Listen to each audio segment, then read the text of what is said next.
Andito ang BFF ni Senator Rodante Marcoleta.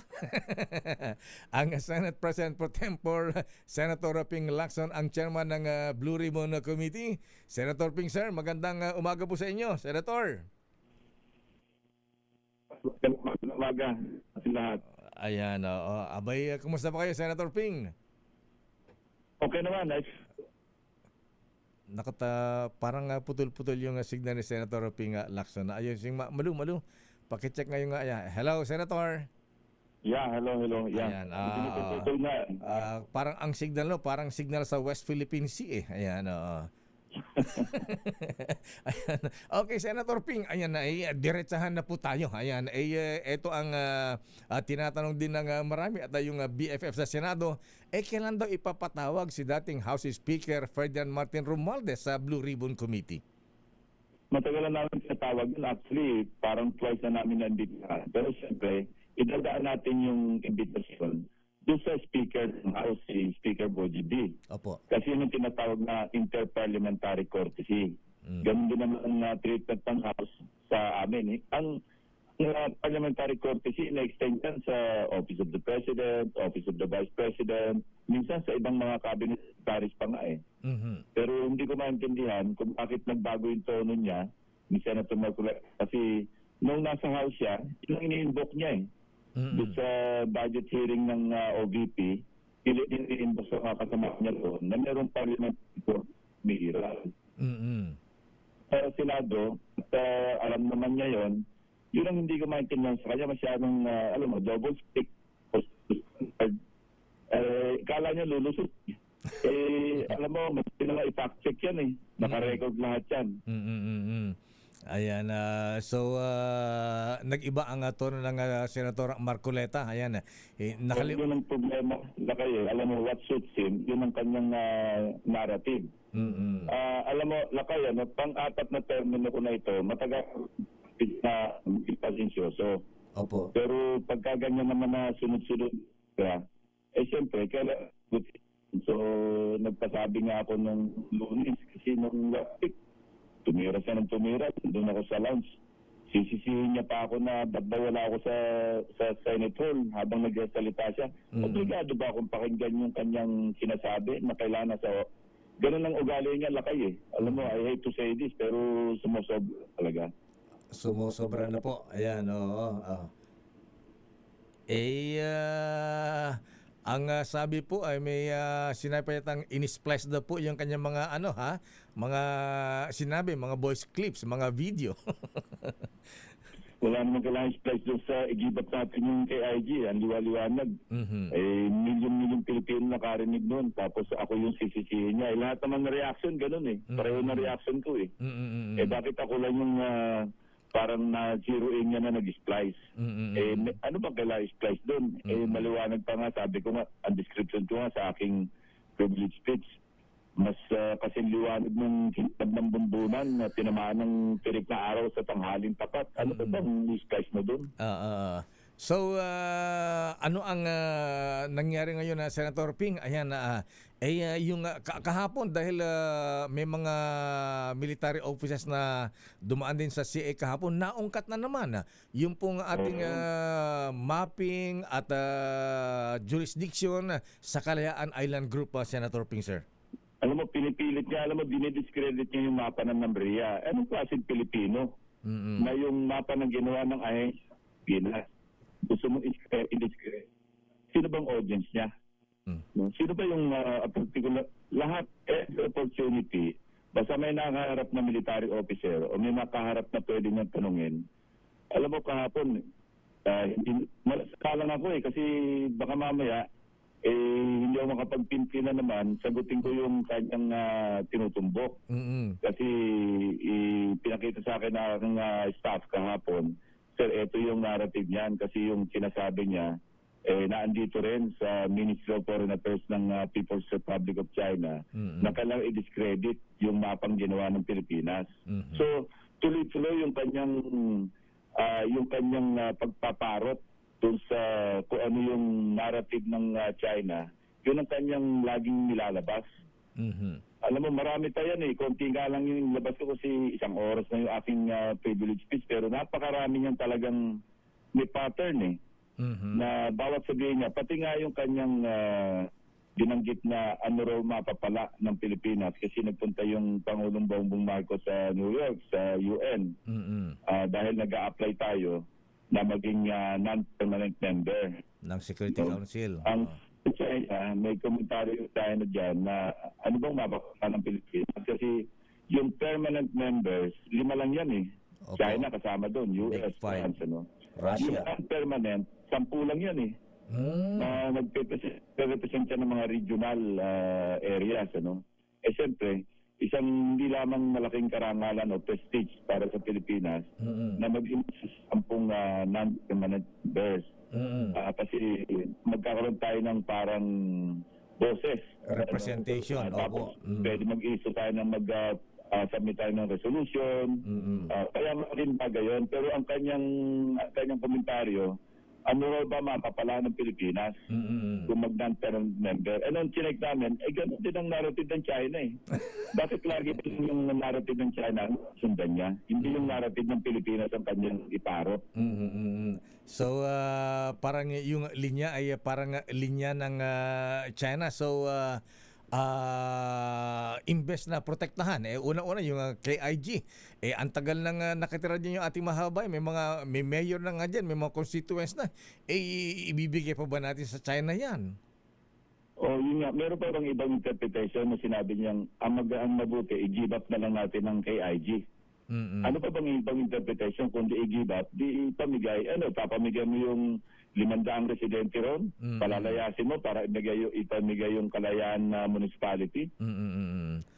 Ano pa bang ibang interpretation? Tapos babalikan niya pa ako na in-splice ko raw. Unang-una, yung Facebook page na sinasabi niya, hindi ko na in-oversee yun eh. Ang nag-handle nun, yung staff lang. May sarili kong account na Facebook. So ako yung laging pinupuntirya. So yun, alam mo, lahat naman tayo may napupuno minsan eh. Ikaw din, minsan natitikon ka. Tiyahin kang tao, di ba natitikon ka rin? Totoo po yan. Ayan. Sinusubukan natin makalma pero may time na pagka ganyang sobra na mag-iinit din talagang ulo mo. Ayan. Mag-iinit ang bumbunan mo. Anyway, Senator, yung buti nabanggit mo yung yung pagpunta rin ng presidente sa UN, yung napaka-importante pala yung non-permanent member naman tayo ng Security Council ha. Yung pala explanation yun, may representation tayo sa sa Security Council, may boses kahit na non-permanent tayo. Oo. Low data, low now. Tayo magpapaload dito.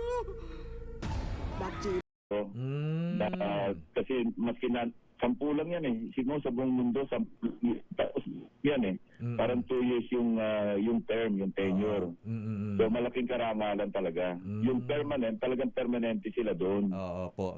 Kaya malalaking bansa yun eh. Pero maging non-permanent ka man lang, hindi lang prestige yun. Meron kang influence, ika nga.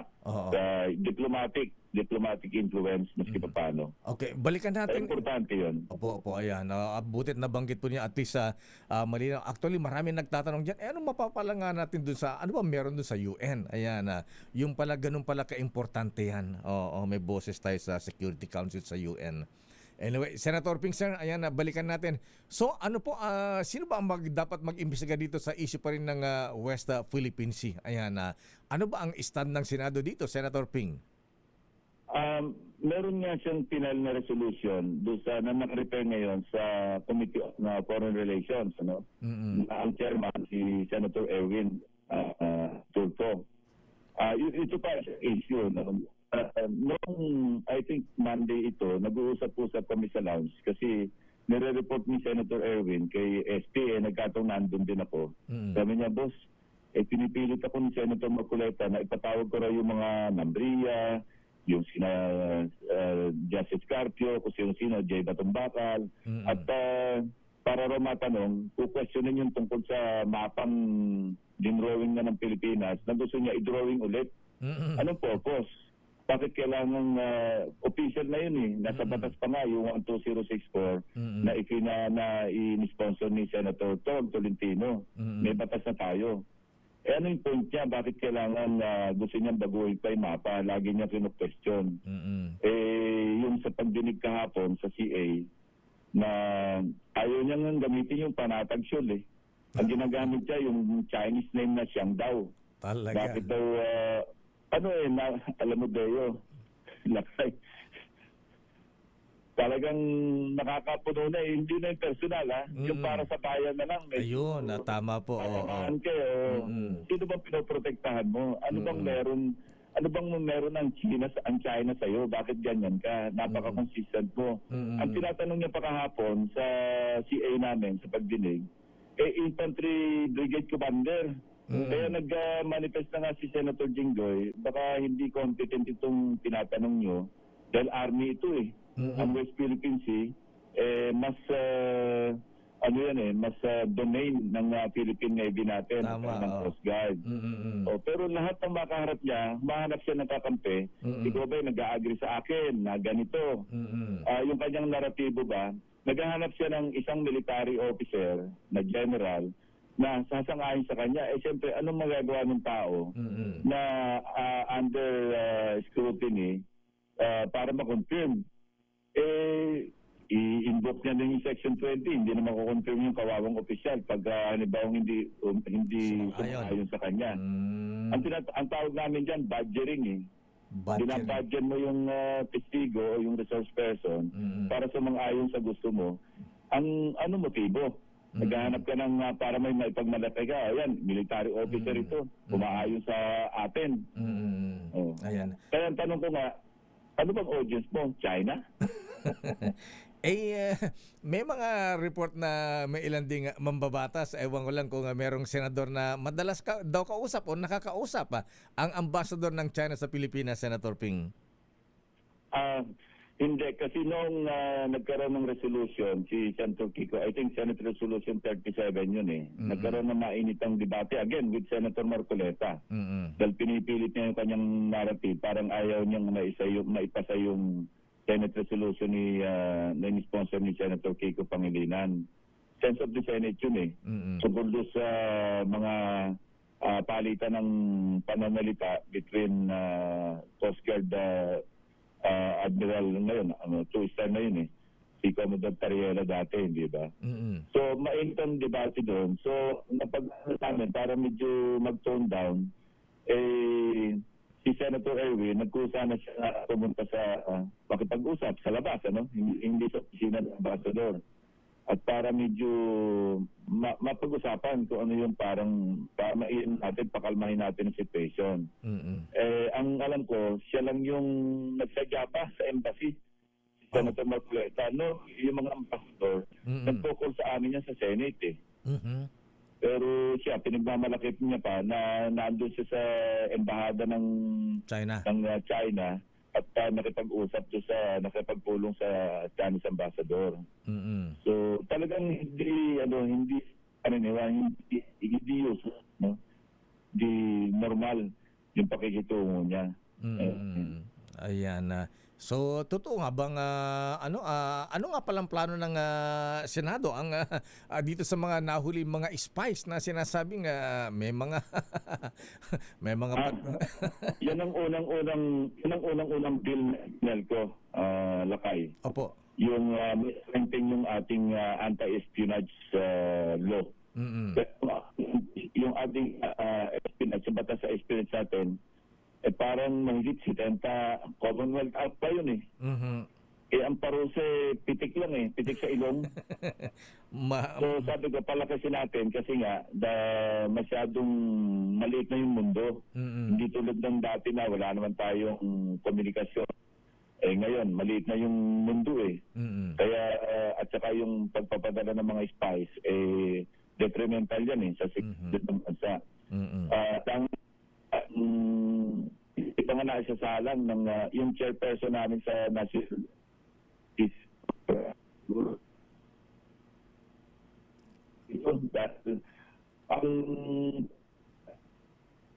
Naku, nawawala Senator Ping.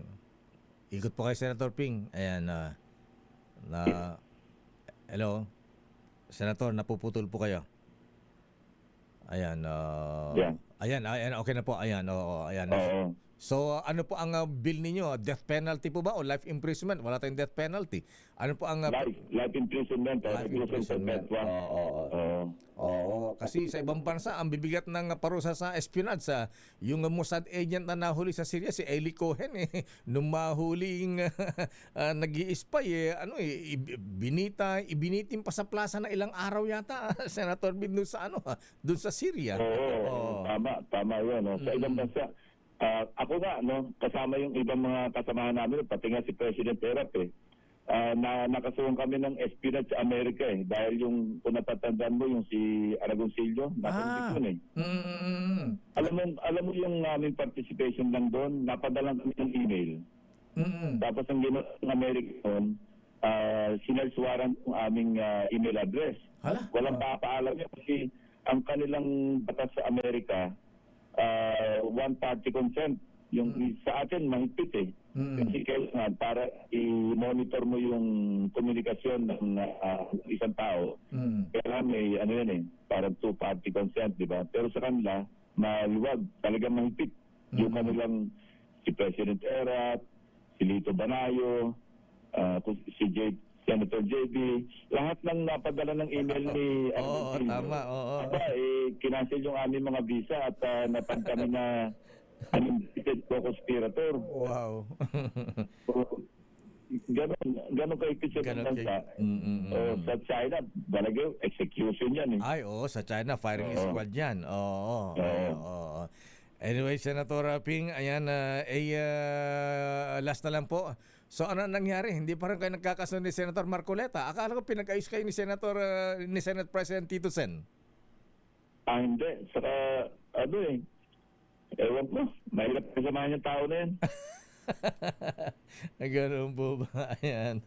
Okay, Senator Ping, sir. So, anyway, antabayan po natin at sana nga ay maayos yung isong yan. Nagkakamatay yung ating mahaba niya sa West Philippine Sea. Pagkatapos may mga kababayan tayong nagtatanggol pa. Ayan, salit na protektahan nating teritoryo at mga kababayan, Senator, sir. Yeah, totoo yun. Alam mo, dapat mahalin natin ang Pilipinas. Tama po. More than any country. Kung ano man yung at stake, Pilipino tayo, dapat Pilipinas yung ating pinapangalagaan, hindi yung interes ng ibang bansa. Ayan. Senator Ping, sir, maraming salamat. Maganda umaga po sa inyo. Thank you sa pagkakataon. Magandang umaga. Mga kaibigan,